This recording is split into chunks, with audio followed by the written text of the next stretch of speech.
Hi there, I'm Michelle Cobb, Executive Director of the Podcast Academy. Just a quick introduction of who we are. We are a group of podcasters from all walks of life. So you could be behind the mic, in front of the mic. You could be an executive at a big company. You could be a do-it-yourself podcaster who's making an amazing podcast in your basement and working a day job. Anyone who's involved in podcasting is welcome to be a member of the Academy. And we celebrate excellence in many ways, including through education, through mentorship, and our awards program, the AMBIES. The AMBIES this year was in Las Vegas, and we had lots of fun, hosted by Larry Wilmore. Upcoming events include our new member Monday, next Monday at 6 p.m. Eastern Time. If you're in London for the Podcast Show London, we have lots of options for you. You can come for an in-person meetup, have a few drinks, 18 plus only, please, 4 to 6 at the Queen's Head Pub. The mentorship program closeout is coming up next week.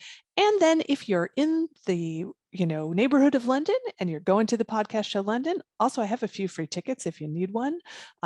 If you're a member of TPA, log in or feel free to send me an email. I will put my email in the chat box and I will get you a free ticket. We're also doing a panel there. What does excellence in audio sound like, with several of our governors talking about their favorite listening choices. All right, today's event is put on not just by the Podcast Academy, but also the Black Pod Collective. So I'm going to hand things over to Ona to take it away from here, and she'll introduce our guests. Take care.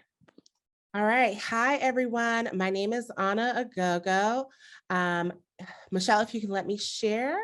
But no, my name is Anna Agogo. I am the founder of Black Pod Collective, which is a digital community for Black audio creatives, as well as Black Pod Festival, which is a 2-day conference.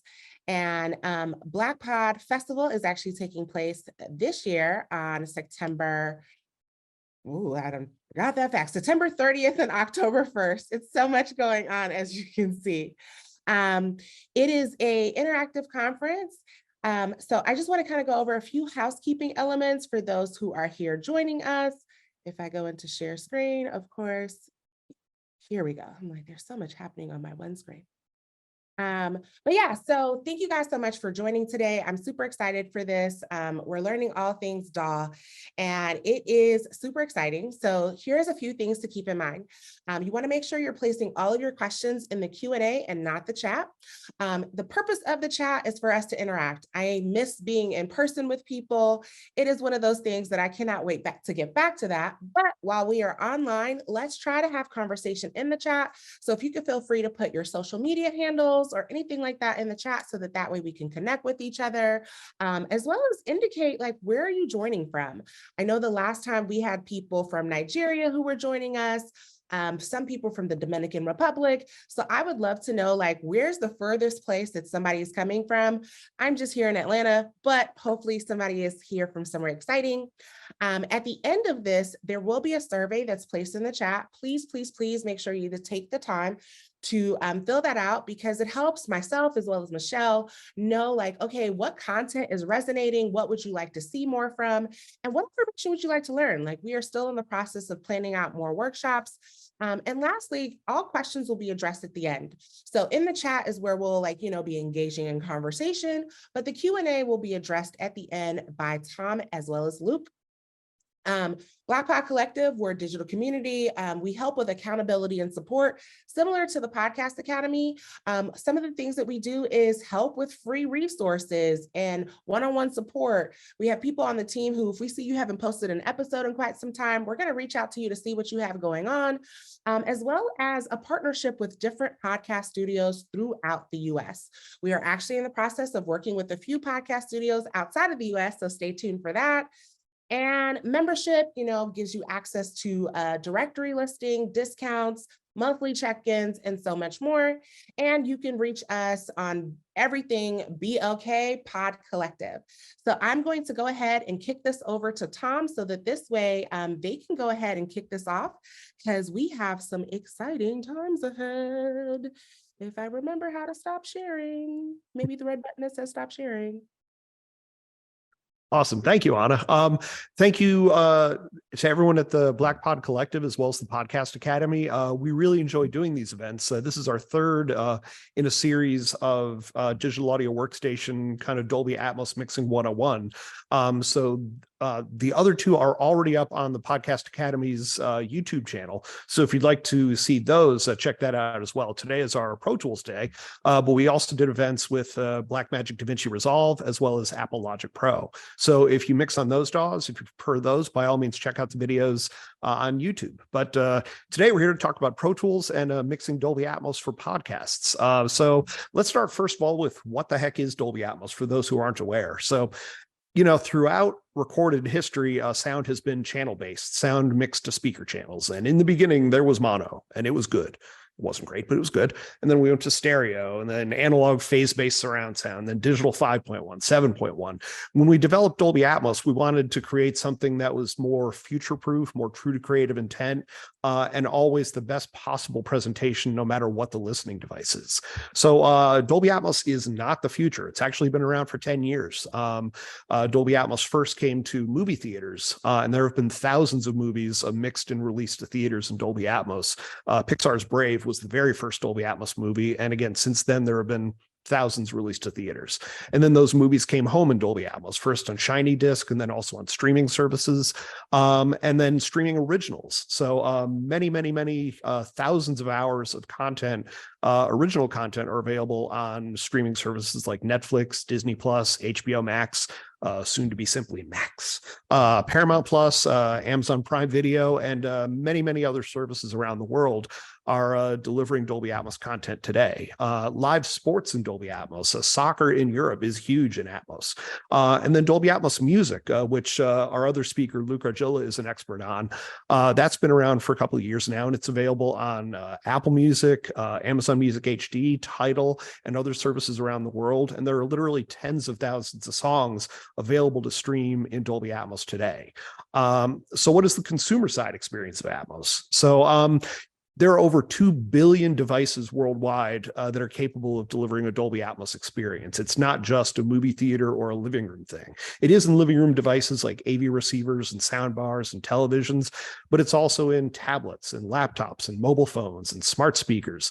And believe it or not, cars. Dolby Atmos is actually in cars now. So all of our technologies kind of start in the high end and then trickle down to mainstream. We're still sort of in the high end phase, but Atmos is available right now in Mercedes and Lucid and Lotus and Volvo and Polestar and several major Chinese EV manufacturers. But you can actually listen to Dolby Atmos in cars today.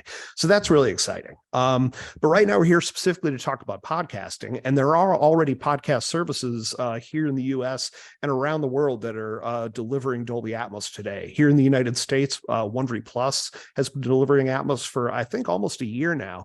Audible just announced their launch a couple of months ago, and they already have about 50 odd titles, like audiobooks and meditation and sleep content that have been mixed and are being delivered today to consumers in Dolby Atmos. So the Atmos ecosystem for podcasting is already really rich. We started out with not just, but, specifically things like narrative fiction podcasts, things that have full voice casts and sound design and sound effects and music scores and things like that. But also nature documentaries and true crime and lots of different podcast genres are really well suited to immersive audio. And that's kind of what Dolby Atmos brings to the party. So enough talking about, generally Dolby Atmos. Let's actually talk about how to mix Atmos with podcasts. And for there, I'm going to turn over to my colleague, Luke Argilla. And Luke, take it away. All right. Thanks, everyone. Again, my name is Luke Argilla from Dolby Laboratories. And I want to give a big thank you to the Black Pod Collective, the Podcast Academy, and also to Wondery for graciously allowing us to use a session from Against the Odds for today's demo. Today we're going to be demoing Pro Tools using the native panner and the Dolby Atmos renderer. We'll start out with a quick overview. If I pull up our renderer here, you can see that there is a digital representation of the room. This would be the front of the room, the rear of the room. You can turn this to different angles and see different perspectives of the environment. Over here you have a representation of the speaker layout. I have a 714 system here in my studio. Left, right, center, up front, LFE. These are the overheads, the side surrounds here, and the rear surrounds over here. To the far left, we have the number of channels of audio that we are able to work with, up to 128 channels of audio.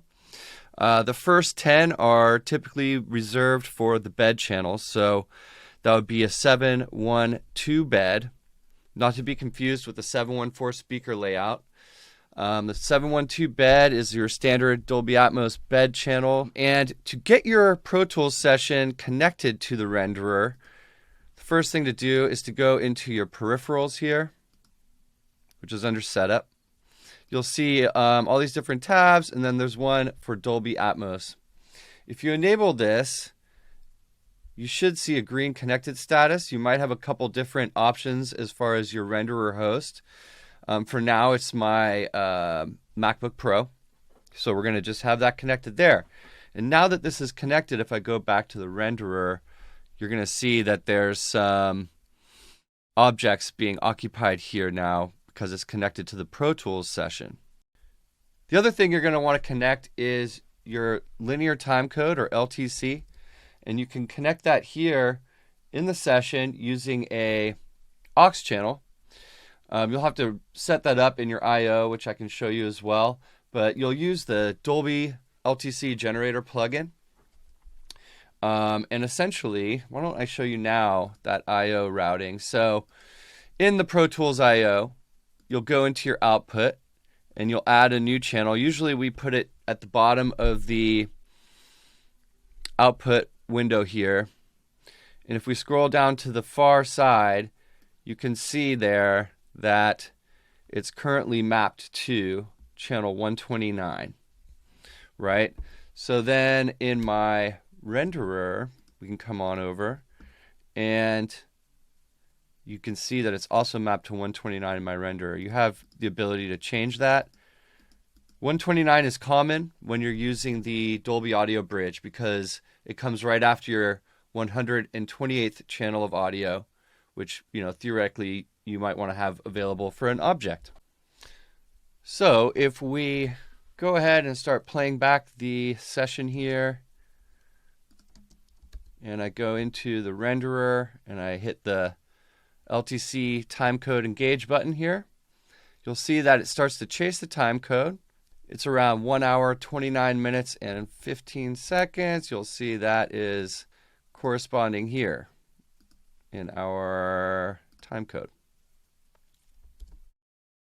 So that's really handy. The other great thing is when you have timecode engaged, you can get real-time analytics of your loudness measurements. So you can see the short term here, the integrated level here, the integrated speech gated, momentary, range, true peak. All of that's very valuable while you're working on your Atmos mix. You're going to want to be able to monitor your loudness levels. So there you have it. There's your LTC overview. We touched on loudness as well. Let's jump into some headphone settings, shall we?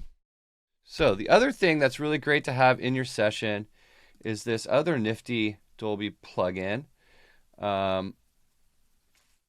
which is called the Dolby Atmos Binaural Settings plugin. And what this does is this links with the renderer as well to communicate the binaural settings of your choosing. So we have our binaural settings open here. It'll tell you when the plugin is engaged because the binaural render mode settings are being controlled by Dolby Atmos Binaural Settings plugin, which is great. You want to be able to have those settings open with your session so you can recall it along with all of your other panning automation and other mix choices. It'll just be there in your session when you load it up. So if we were to change all of these to near, for instance, if I come over here, you'll now see that reflected in the renderer as well. Now, it's really important to pay attention to your binaural metadata settings, because the cool thing about Dolby Atmos is it's super flexible, and that includes the object metadata, the headphone metadata. So there's 4 different options. You have near, mid, far, and off. Okay? Now, they kind of are self-explanatory. The near setting is going to make that object or that sound be within a few feet of the listening position. Mid is going to be further out, and far is going to be on the outer edge of the environment. So you'll want to be able to go through all of your elements and set individual settings. So if it's a stereo object, you can select 2 at a time. If it's a mono one, you can adjust it by itself as a single object. And you can go through and make all of your settings optimized for your entire session. And that's what's going to give you your best translation for the headphone experience. All right. I promise soon we're going to get into some creative workflows and some object panning and all that fun stuff. But first, let's just talk about I/O real quick. So when you're getting into your Pro Tools I/O, there's a few ways you can go about things. So for instance, right now, let's go ahead and save this session because I've made some changes. Right. And then if, let's say you're starting a new session, there's a couple ways to do that. The way I like to do it is I'll clear out the I/O. And then you can import settings. And when you have the Dolby Atmos renderer and panner and all that installed, you're going to have some Dolby Atmos I/O configuration files as well. You have the Dolby Atmos music panner, the Dolby Atmos music production, the Dolby Atmos renderer with Dolby Audio Bridge in mono as well as stereo. These are I/O configurations, right? So I think for most of you, the relevant one is going to be the Dolby Atmos renderer with the audio bridge in stereo. So let's go ahead and open that up. As you can see, we have our bed, our 712 bed, and all of these stereo objects. LTC is still there too on 129. Lovely. Then when you come in here, you may notice that none of these are currently mapped to renderer, which you're going to need to do if you are running the native Pro Tools panner. So let's go ahead, select all of these object channels. We're going to open them up here.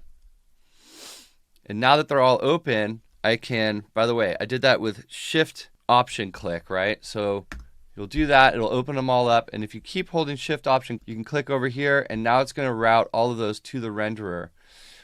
What that's doing essentially is taking your object channels and connecting them with the metadata to the renderer, okay? So that's important to know when you're setting up your session. For now, since I have this other session already built, I'm going to go ahead and delete all of these connections and this routing, and we're going to restore from the session. All right, last thing before we get into some fun creative panning is the playback engine. So we talked about peripherals, we talked about I/O. The other thing that needs to be connected if you're using the renderer on a single machine is the Dolby Audio Bridge. So this will be your playback engine, right? Just like any other playback engine you might have in your system, like a Universal Audio or HDX. We're going to select the Dolby Audio Bridge over here. And then when you come into your renderer, you're going to have your core audio as your main driver.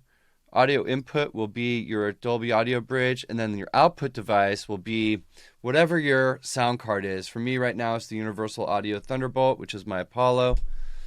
And there you have it. Some other settings we can look at real quick in here. You're going to want to have your frame rate at 24.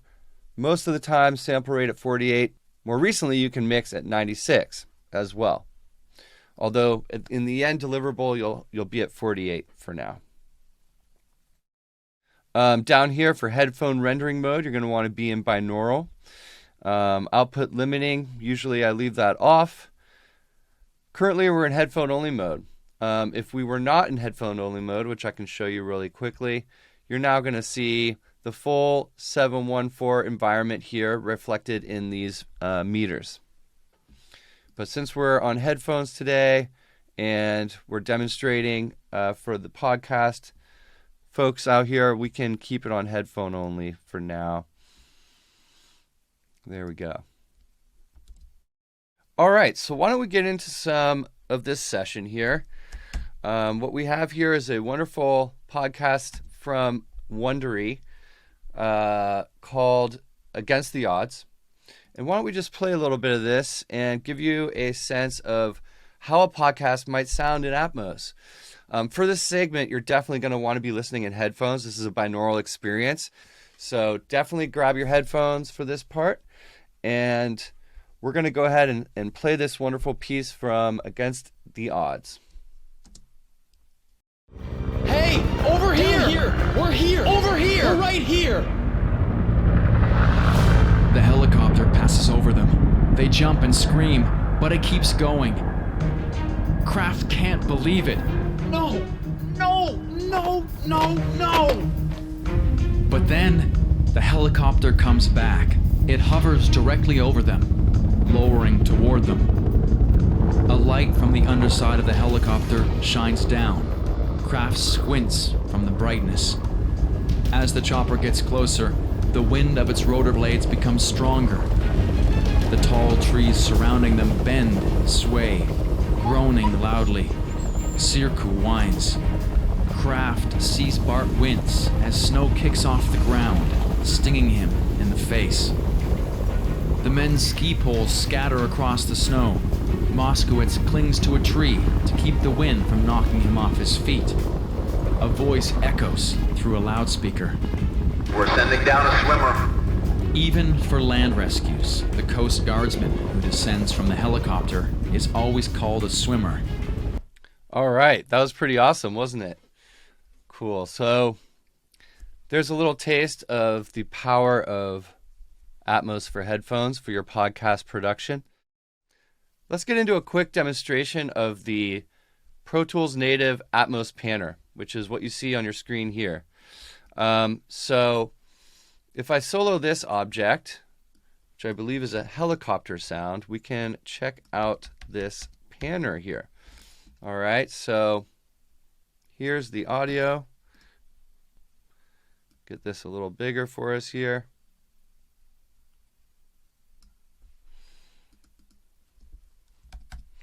And here you have the panner. There's a few different ways you can customize or configure this to look at it. Here we're kind of in the rear of the room looking forward. This is representative of a screen as if you were mixing for picture, but you can also think of it as a perspective of the listener, kind of like this environment right here. And you can also move this to change the perspective. Now we're looking from the top down at the environment. Here's the front of the room. Here's the rear of the room, the sides. And you can grab that object and pan it through the environment, right? So you have the ability to change the height, and it can go up in elevation and down. And of course, side to side, front to back. Let's go ahead and hear a little bit of what that sounds like.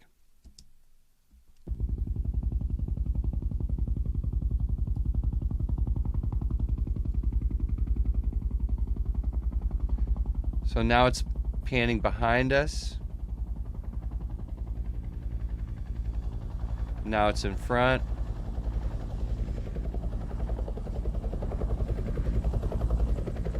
Right? Let's go ahead and adjust the height value here.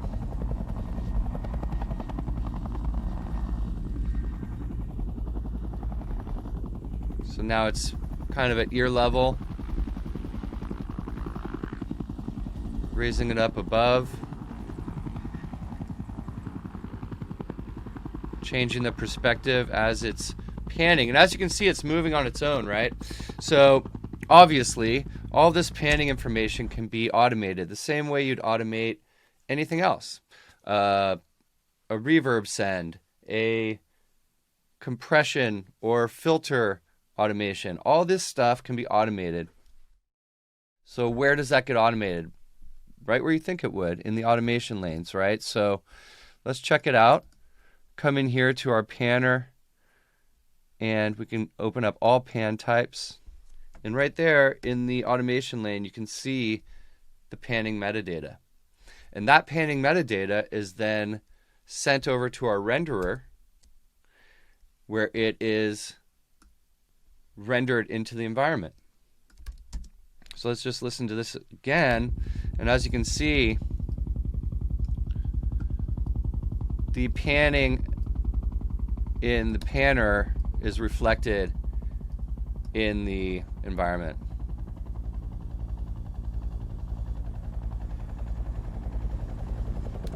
Pretty awesome. So if we wanted to record some panning metadata, it's really easy to do. It's just the same as if you were recording any other automation. So let's go ahead and we'll put it in touch mode. And as you can see, when I start to automate or pan, the previous automation is being overwritten with our new panning metadata. I'm going to undo that because what they had in their session was way better. So there you have it. There's some basic panning. You have a few other features in here, some really good ones actually. There's one I really like called sphere mode.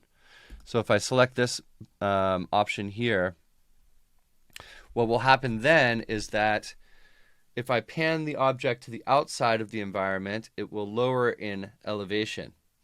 As I pan it towards the center, it will gradually increase in elevation and in height value. And if I bring it to the other side, it'll come down, and same in the rears of the front. So it basically is like a sphere over the listening position. Why don't we give a quick listen to that?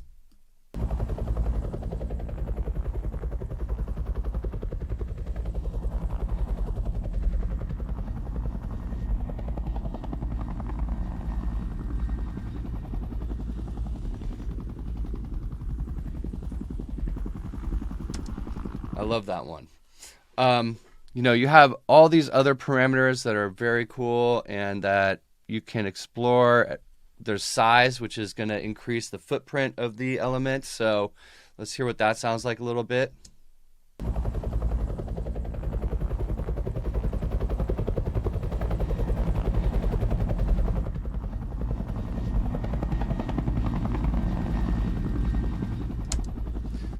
That's a really cool feature as well. There's side percentage. There's also divergence, which is really useful for certain situations. And yeah, so that's the basic ins and outs of the panner here. And of course, we'll be doing a Q&A at the end of this session. So get your questions ready, and Tom and I will be very happy to answer all of your questions as well. One other great thing about Dolby's binaural headphone mixing experience is that you have the option to set up a personalized head-related tracking function, or a PHRTF.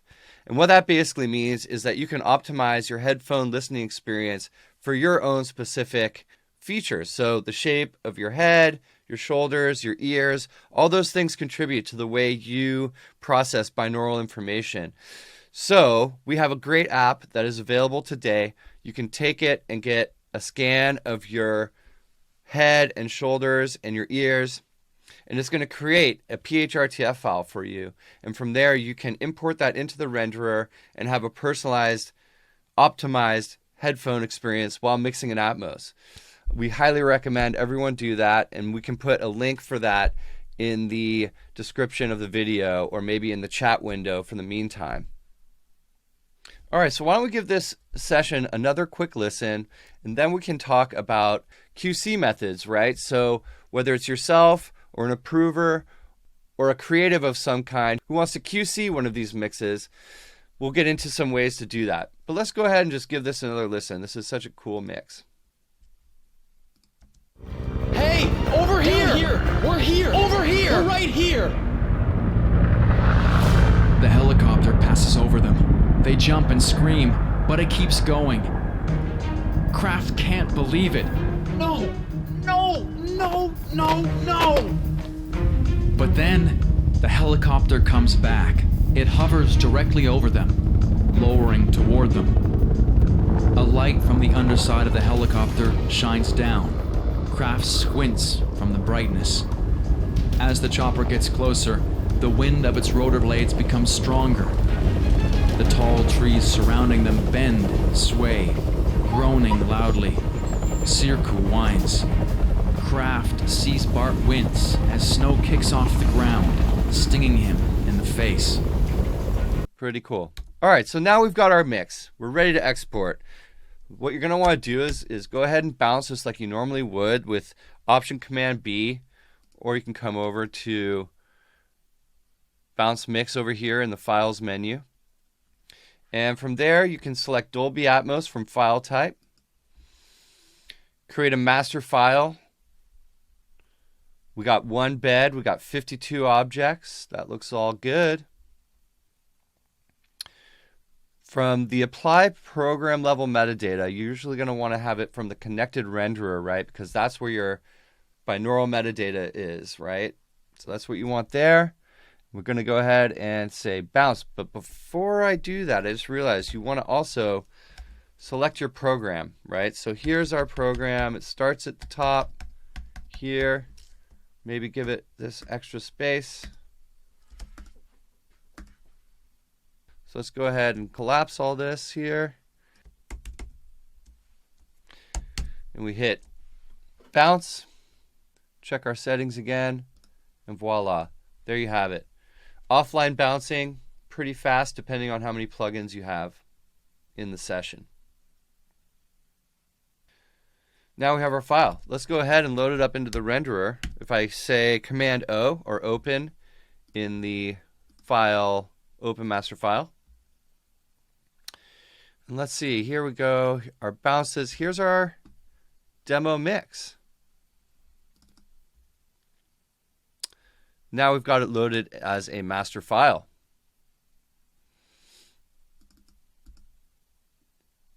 Can play it back. Over here. We're here. Over here. We're right here.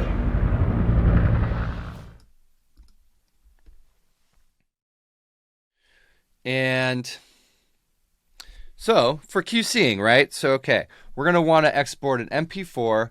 This file is a compressed version of your Atmos mix that can be loaded onto a soundbar or played back on different consumer devices. So in order to make one of those, you can do Shift Command M, or you go to File, Export Audio, and select MP4. You can choose between film and music here. You have 768 kilobytes per second or 448. That's a preference you can choose as well. Export in and out. Usually you're going to want to do entire master, but you can also set that manually if you choose to. And then you have also video. So you can add a video, you can have no video or black video. That just depends on where you're playing it back. Some of the AVRs require black video in order to play back an MP4, say in a home theater environment. But you can also choose no video. That's going to be a preference based on where you want to listen back to this content, right? So for now, we'll just put a black video on there, and we're going to hit export. And the Dolby Atmos renderer is going to convert this ADMB wave, which is the uncompressed version of your mix, to an MP4 file. The other way to play back one of these files is to do a re-render of a BIN file or bin or binaural file, right?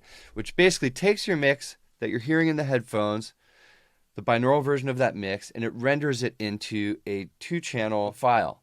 Now, this binaural file is not meant to be played on speakers. It's meant to be listened to only on headphones and specifically only for QC purposes. It's not one that you want to be streaming on a streaming service, but it is a great tool for QCing a mix or hearing what it might sound like being played back away from the renderer, right?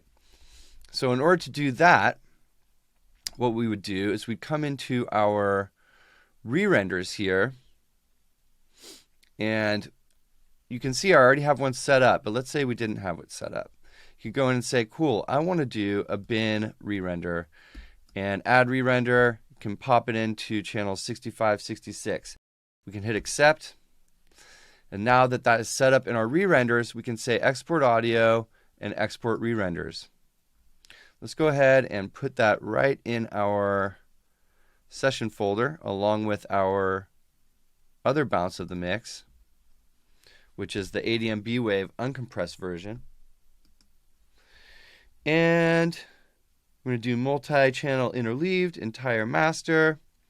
And here you can see the number of re-renders. If you wanted to, you could say, all right, I also want to do a 7/1/2 re-render. I also want to do a 5/1 re-render. And those are other great re-renders that you can export to test your file on different playback systems.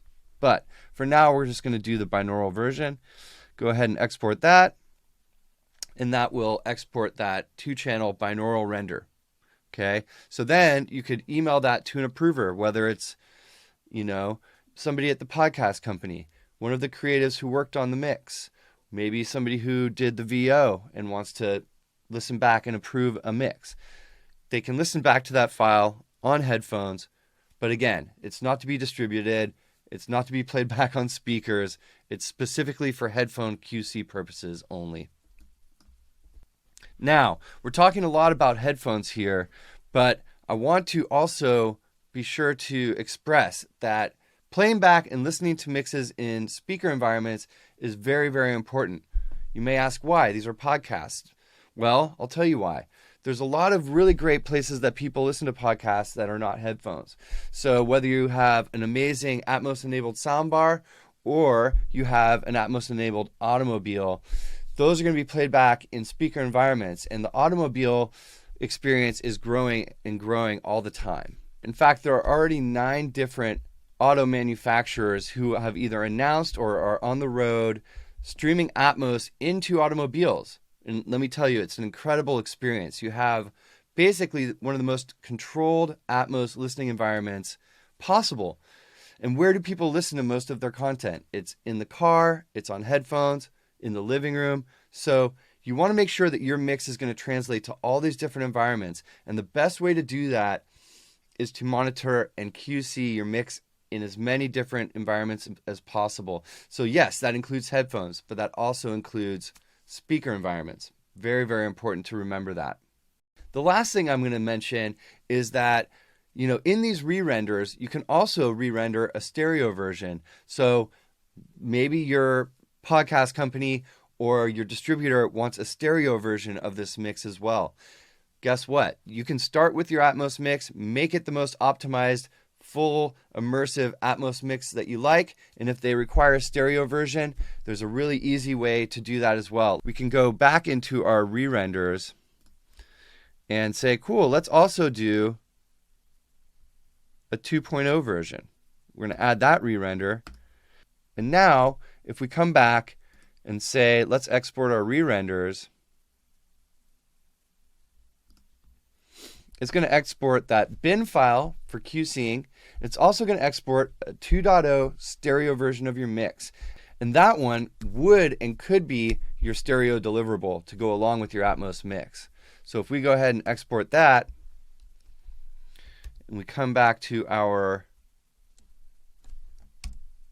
file where this exists, we now have the MP4 that we exported. We have a 2.0 render, which could be delivered for your stereo version. We have a bin file, which is great for QCing the binaural mix. And we also have our full ADM, which is your full Atmos uncompressed version of the mix. All right, well, I think that about wraps it up for my demo today. I look forward to answering your questions, and we'll send it back to you, Tom. Thanks a lot, Luke. That was great. And yes, folks, please do, if you have any questions on what you just saw, please put them in the Q&A and we'll go through those questions. Luke mentioned hearing Dolby Atmos in cars. And I briefly want to say, for those of you who might be attending Podcast Show London next week, we will have a car at our booth. And so if you're coming, please, by all means, stop by, say hello to us, and check that out. We will also be at Podcast Movement here in the US in Denver, Colorado, August 21st through the 24th. I don't think we'll have a car there, but we will be exhibiting there, and we'll also have some cool stuff to show you there too. But hey, let's go to the questions. So when importing importing custom I/O configurations, do you ever have issues with stereo objects not being automatically mapped to the renderer, even though they were saved in exported I/O settings? Luke, sorry, your thoughts on that? Have you ever seen that? Could you say that one more time, please? Yeah, when importing custom I/O configs, do you ever have issues with stereo objects not being automatically mapped to the renderer, even though they were saved in exported I/O settings? Well, the only comment I can think of for that is that the I/O can be a little tricky, right? So if I understand you had a session, or you're talking about a session that was previously set up where the configuration for certain channels had their own I/O routing, right? And then you try to import a customized one, you might have some issues there. You might have to reroute those. And yes, there have been instances where when you try to overwrite I/O configs, you're going to actually have problems where it might even remove your panning metadata. So there's a little tricky maneuvering that you might have to do in order to update I/O settings. But it's not always the easiest thing in the world. So that's why it's really important to set up your I/O configurations, you know, at the beginning of your session. Yep. And which version of Pro Tools were you using, Luke? That's a good question. I think it's the latest one, 2023. Okay. We also put some links into the chat, not into the Q&A, but into the chat. So Luke described the personal HRTF creator app, so to customize the binaural playback for you as a mixer. And so the PHRTF link is in the chat. I am also going to add the Dolby Atmos renderer free demo link. So let me put that in now. So I should explain, if you're using other Dolby Atmos capable digital audio workstations, most of them actually have native rendering right in the DAW. You actually don't need the Dolby renderer product at all. But currently with Pro Tools, you do need to use the Dolby renderer application. And the good news there is we offer a free 3-month demo for that. So if you look into the chat, I just pasted a link there where you can download the Dolby Atmos renderer and try it out for free for 3 months. I believe current full price is $300 for the renderer, but I believe for registered Pro Tools customers, Luke, is the special still on in the Avid store? Sorry, for which special?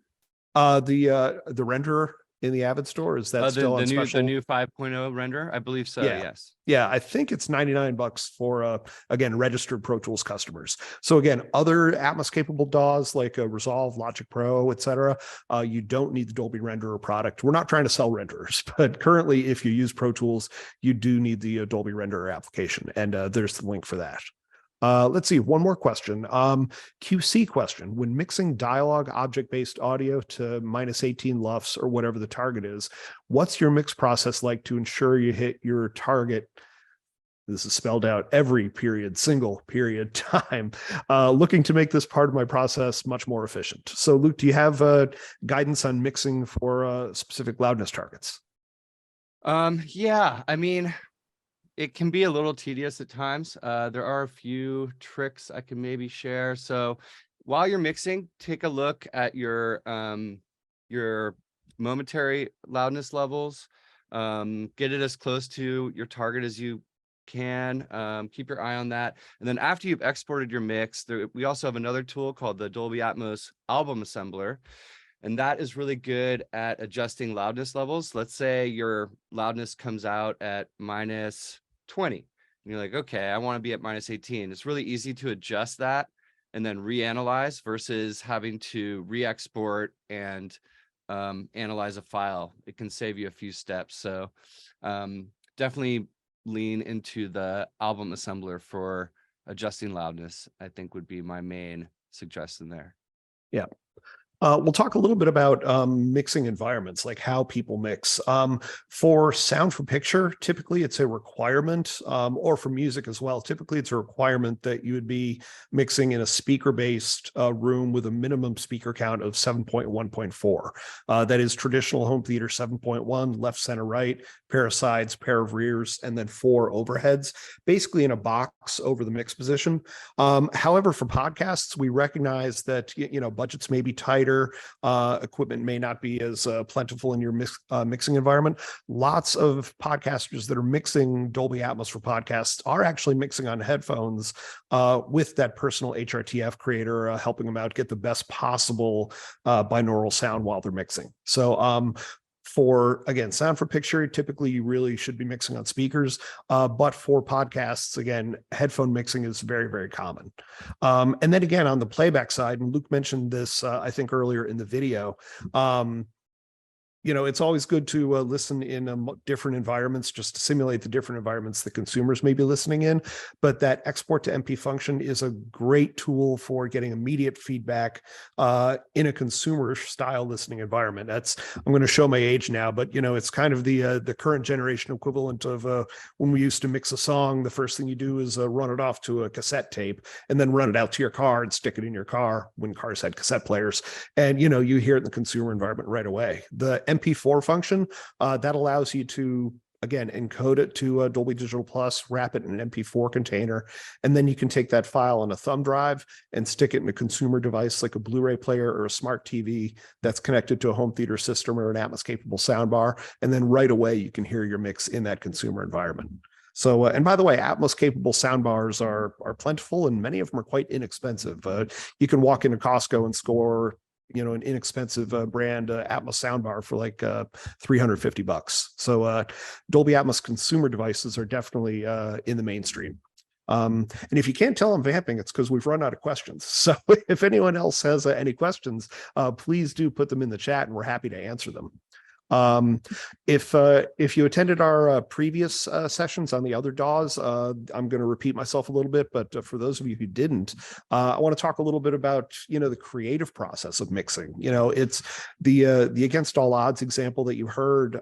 You could see on the renderer that it was a very much you were in the audience and things are kind of happening in front of you and above you and things like that. But when you are conceiving a Dolby Atmos podcast, think about what headspace do you want the listener to be in? You can, this is actually the theater of the mind, where you can actually define what the listening space is. And one mixer gave me a great example where when he's mixing a true crime podcast, he talks about, if I'm doing an interview segment where, say, the interviewer is interviewing the police detective, okay, for that, you're kind of in the audience and they're up in front of you as if they're on a stage and you're in the house. But then if we do a flashback scene to like a crime scene reenactment, we can make you the protagonist. It's happening to you and everything is happening all around you, as opposed to you're in the audience and everything's in front of you. So, we encourage you when you're doing a Dolby Atmos mix to think about what the space that you want listeners to imagine that they're in. Let's see. Is there Atmos music content such as tracks from albums being used in Atmos podcasts? Luke, do you know about that? It's a really great question.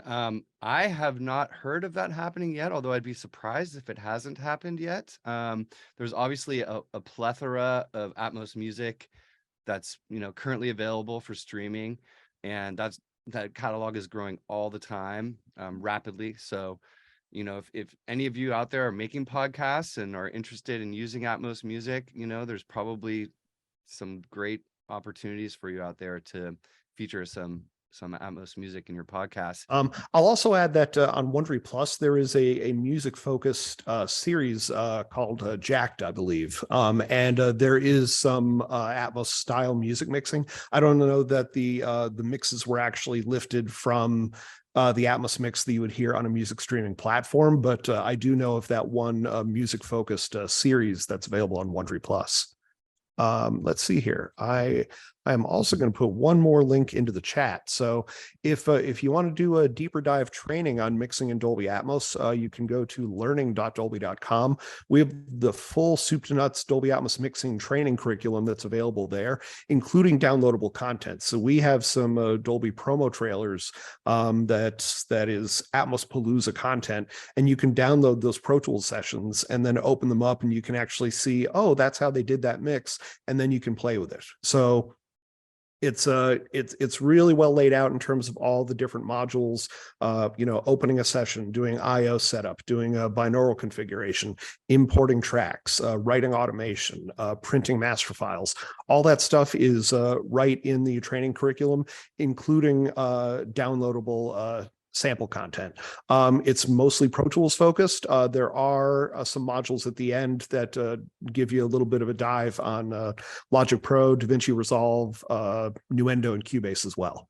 So, but it's free. You have to register, but you can absolutely go to the learning.dolby.com and do the self-guided training. Luke, is Pro Tools Studio sufficient for that training, or is Ultimate required? I believe Avid extended it to Studio, right? It used to just be Ultimate, but I believe Studio now works as well. I'm not 100% on that. I thought that a recent partner that I was working with that was using Pro Tools Studio, they have only had available the music panner. I'm not sure the native panning is included in Studio, but you can use our panner plugin, which is called the Dolby Atmos Music Panner. Obviously, you can use that for podcast as well. But unless they did an update recently, which could be true because this fellow might have had an outdated version, but we can check on that and confirm whether or not Pro Tools Studio has Atmos native panning or not. And actually, one of our participants helped us out. They put into the Q&A, Studio is enabled for Atmos. That's correct. So yay. So if anyone else has any other questions, please go ahead and put them in the chat. We have another 5 minutes or so we can spend here. But Luke, is there anything else you wanted to discuss while we were chatting about the various items we discussed? No, but I'd just like to thank again the Black Pod Collective and Podcast Academy for having us. It's been a pleasure, and really appreciate being involved. Indeed. Yeah. Thank you, Luke. You gave a great training presentation. I appreciate it. And to the Podcast Academy and Black Pod Collective, thank you all so much. These are fun. We enjoy doing them, and they will live on the Podcast Academy's YouTube channel. So the Pro Tools training, as well as the other DAWs, it'll all be available. Thanks so much. I know we mentioned a survey at the very beginning, so I'm going to put that exit survey in the chat so that you have an opportunity to do that. And it looks like there was one more question that came in. Yes, just came in. Are there any third-party plugins you like using when designing or mixing in Atmos? Yeah, absolutely. I'll toss out a few, and then Luke, if you want to add a few more. But I know for Atmosifying, sort of the quick and dirty music upmixing, so to speak, New Gen Halo is frequently used for taking stereo or 5.1 tracks and putting them into three-dimensional space. For dialogue reverbs, the examples I always use are if you want to put somebody in a metal-walled spaceship or a wood-paneled office. The Isotope Exponential podcast series is great for doing dialogue reverbs.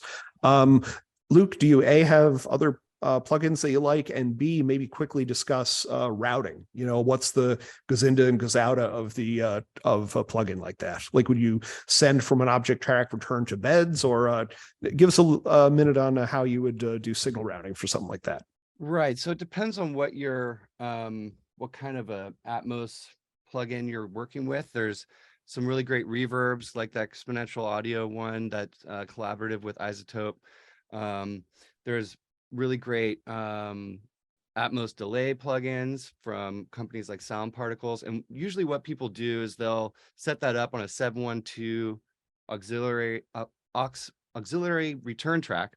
And then you can send through a bus, the information of whatever you want to that return channel. So those are really good ones. There's also some great 712 EQ and limiting from FabFilter, and there's actually a really great number of awesome 712 Atmos immersive plugins. So maybe we can also share it. There's a really cool link to a growing list of those that maybe we can share with the group as well. All right, thanks. Okay, now I think we're out of questions for real. Well, thank you, everyone. Thank you so much, Luke and Tom. I learned so much, so many things that I'm like, I will never know how to actually fully do this. This feels like a lot. But it's funny because I actually texted somebody on my team and was just like, do we use this? This is amazing. And they're like, yes, I use this all the time. So thank you so much for this walkthrough. Thank you everyone for joining today. Please, please, please make sure you take time to complete the exit survey. Michelle has placed that in there. That information is very important to us. And Michelle, if you have any closing items, and we'll let you guys go. Just looking forward to seeing everyone in London if you're coming, booth J11, and look for our next collaborative webinar information coming soon. Thanks to Tom, Luke, and as always, everyone from the Black Pod Collective. We love this partnership, and have a great weekend, all. Definitely. Everyone have a good one. Thanks, everybody. Thanks, everybody. Bye-bye.